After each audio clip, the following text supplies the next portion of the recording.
La mobilité urbaine est devenue essentielle pour les villes du monde entier face à l'urbanisation croissante et aux impératifs environnementaux. Les EDPN, comprenez engins de déplacement personnel motorisés, aussi appelés NVEI, nouveaux véhicules électriques individuels, sont de plus en plus présents dans le paysage urbain. Ils sont silencieux, économiques, ont une empreinte carbone bien moins importante que tout autre engin motorisé et évitent les contraintes liées à la circulation. Un EDPM est un véhicule terrestre à moteur dont les caractéristiques sont les suivantes. Il est propulsé uniquement par un moteur électrique. Sa vitesse maximale autorisée est de 25 km/h. Et s'il est soumis à obligation d'assurance, il ne nécessite ni immatriculation ni carte grise. Un EDPM, en clair, c'est quoi? Ça peut être une trottinette électrique, un gyropode ou un gyroroue, un overboard ou même une draisienne. Attention, le vélo électrique n'entre pas dans cette catégorie. Il est considéré comme un cyclomoteur. Le contrat de mobilité urbaine s'adresse à toute personne propriétaire d'un EDPM et quelle que soit sa typologie.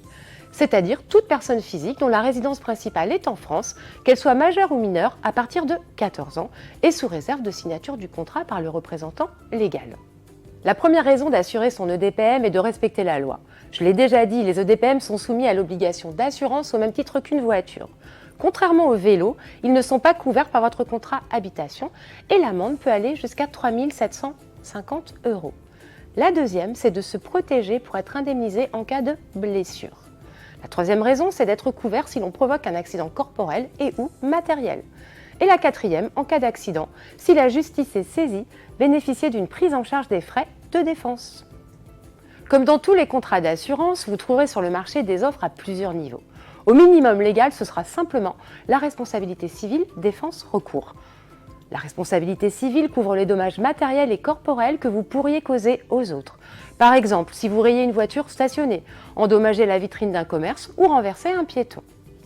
La défense pénale et recours permet de défendre vos droits en cas d'accident, que vous soyez responsable ou victime.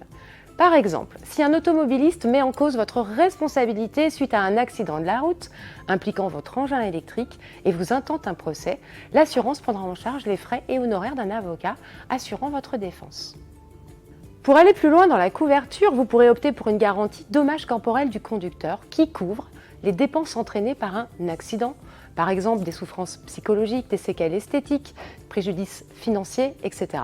Par exemple, suite à un accident, vous êtes contraint à 10 jours d'hospitalisation et devez recourir au service d'une ou d'un auxiliaire de vie. L'assureur contribuera à ces frais. Vous voudrez peut-être également envisager de protéger votre EDPM contre le vol, y compris ses accessoires, en ajoutant cette garantie qui est souvent optionnelle. Le mieux, vous l'aurez compris, est de prendre rendez-vous avec son assureur ou son banquier assureur pour réaliser une étude personnalisée. Un dernier mot pour terminer. Quel que soit votre mode de transport, respectez les règles de circulation et de sécurité. Ce qui peut vous arriver de mieux lorsque vous souscrivez une assurance, c'est de ne jamais vous en servir. Et bonne route!